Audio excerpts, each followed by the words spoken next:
AI summit का आज पांचवा दिन है और बहुत भारी पूरे देश से पूरी दुनिया से लोग यहाँ आए।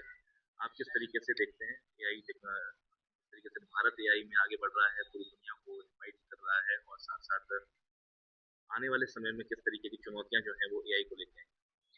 एआई समिट का भारत में होना, मैं समझता हूँ भारत अकेले के लिए नहीं बल्कि पूरे विश्व के लिए एक बड़ा ही ऐतिहासिक अवसर है।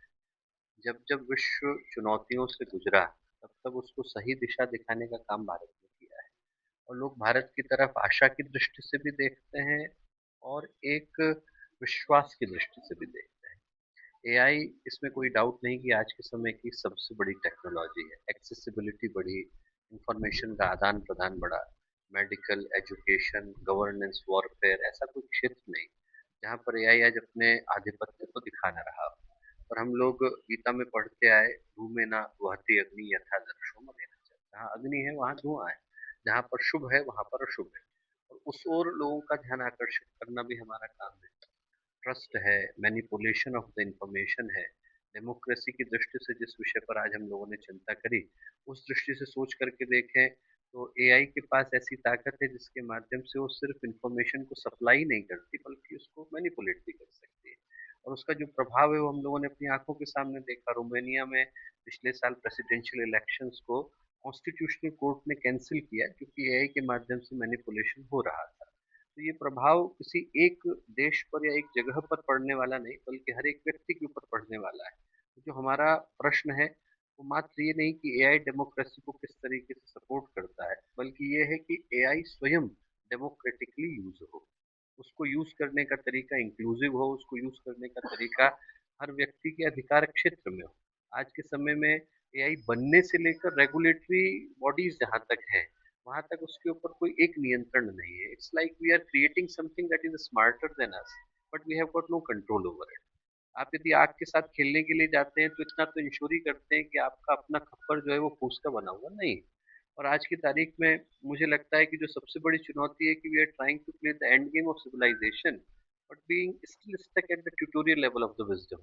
कि हम लोग किसी चीज को बनाते चले जा रहे हैं और जो भारतीय परंपरा में हम लोग भस्मासुर की कहानी पढ़ते आए, हम उस चीज को न बनाए जिसके ऊपर हम लोगों का अपना कोई आधिपत्य या नियंत्रण ना हो।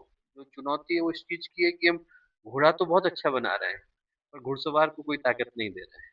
आज की तारीख में टेक्नोलॉजी तो बहुत बेहतर है, पर टेक्नोलॉजी को चलाने वाले के ऊपर भी उतनी ही मेहनत करने की आवश्यकता है। गलत हाथों में वही चीज गई तो दुष्परिणाम जो लेकर के आएगी उसको हम लोगों ने पहले भी देखा। हथियार पुलिस के हाथ में भी जाते हैं और हथियार अपराधी के हाथ में भी जाते हैं। वो जिसके हाथ में जाते हैं उस तरीके का परिणाम लेकर के आते हैं। तो जो महत्वपूर्ण विषय है वो ये कि टेक्नोलॉजी अपने आप में पर्याप्त नहीं होती कि उसको चलाने की क्षमता सही हाथों में ना हो।